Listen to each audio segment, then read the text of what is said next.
va s'intéresser maintenant aux Market Movers, 3 valeurs qui seront décryptées aujourd'hui par Dorian Abadi, formateur en analyse technique. Bonjour Dorian. Bonjour Léonore. Très bonne rentrée à vous Dorian d'ailleurs. On va parler ensemble donc de 3 valeurs, je le disais. On commence par Airbus.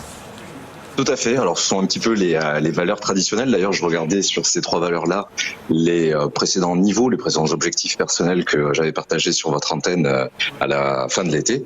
Et concrètement, c'est vrai que quelles que soient les actualités de cet été, de ces 4, 5, 6 dernières semaines, autour du G7, autour des différentes banques centrales ou même au niveau de l'actualité économique, on est sensiblement sur les mêmes niveaux.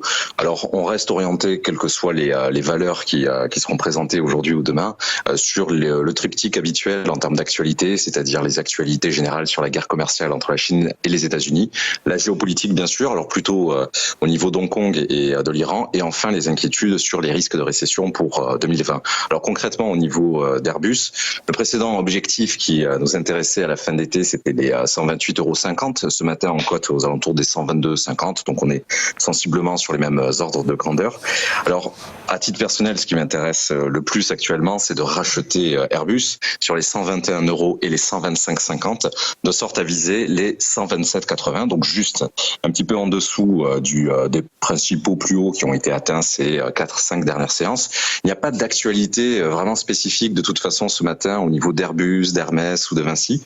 La seule chose qu'on peut un petit peu noter au niveau du frère ennemi d'Airbus, à savoir Boeing côté américain, c'est le fait que Boeing est plutôt en train de communiquer en ce moment sur le fait que les Chinois pourraient passer une importante commande d'avions auprès de Boeing, évidemment en cas d'accord avec les États-Unis, de sorte à mettre fin à la guerre commerciale. Alors c'est sûr que ça n'est pas pour demain matin, mais c'est quand même une menace qui plane un petit peu au-dessus, une épée de Damoclès au-dessus d'Airbus vis-à-vis de son frère ennemi américain et de ce potentiel au niveau chinois.